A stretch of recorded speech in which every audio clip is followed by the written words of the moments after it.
শুভেন্দু অধিকারী ঘনিষ্ঠ সুরজিৎ রায় তাকে কেন ভবানীপুরে আনা হচ্ছে? তিনি শুভেন্দু অধিকারীর স্বার্থ রক্ষা করে কাজ করছেন, এমনটাই অভিযোগ করছে তৃণমূল কংগ্রেস এবং এই বিষয়ে নির্দিষ্ট অভিযোগ দায়ের করা হয়েছে কমিশনে। শুভেন্দু ঘনিষ্ঠ ব্যক্তি রিটার্নিং অফিসার এই সুরজিৎ রায়, তাকে কেন ভবানীপুরে? এই জায়গা থেকেই অভিযোগ করা হয়েছে, একেবারে নির্বাচন কমিশনের কাছে নির্দিষ্ট অভিযোগ করা হয়েছে। এবার তার নিয়োগ নিয়ে সরাসরি আপত্তি জানিয়ে কমিশনের দরবার রাজ্যের শাসক দল তৃণমূল কংগ্রেসের। এ বিষয় নিয়ে আমাদেরকে আরো জানাবেন প্রবীর, আমাদের সঙ্গে রয়েছেন প্রতিনিধি টেলিফোন লাইনে। প্রবীর, তৃণমূল কংগ্রেসের অভিযোগ কি?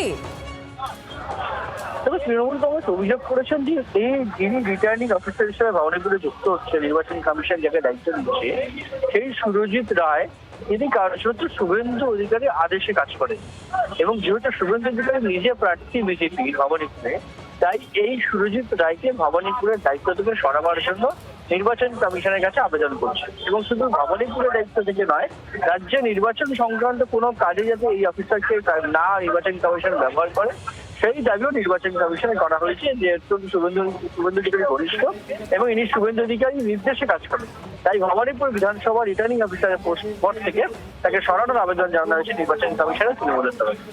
প্রবীর, ধন্যবাদ আমাদের সঙ্গে টেলিফোন লাইনে থাকার জন্য।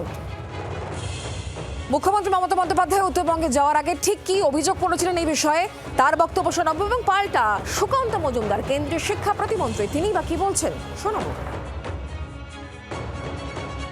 নন্দীগ্রামের বিডিও চলে আসছে ভবানীপুরে, কারণ গদ্দারের নিজের লোক বলে।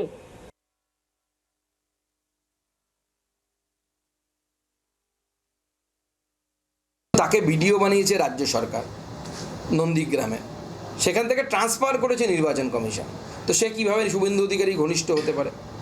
বিডিও তো বানায় রাজ্য সরকার, কে কোথায় বিডিও থাকবে? যতক্ষণ না ভোট ঘোষণা হচ্ছে ততক্ষণ পর্যন্ত রাজ্য সরকার ঘোষণা করে, রাজ্য সরকার সিদ্ধান্ত নেয়, মুখ্যমন্ত্রী সিদ্ধান্ত নেয়। আমার প্রশ্ন, যে ব্যক্তি এতদিন নন্দীগ্রামের বিডিও ছিল, তিনি কিভাবে শুভেন্দু অধিকারীর লোক হতে পারেন? তাকে কি শুভেন্দু অধিকারীর লোক জেনে মমতা বন্দ্যোপাধ্যায় নিজে নিজে ওখানে ভিডিও করে দিয়েছেন? তাই হতে পারে কোন? বাংলার আওয়াজ, বাঙালির আবেগ, জি 24 ঘন্টা।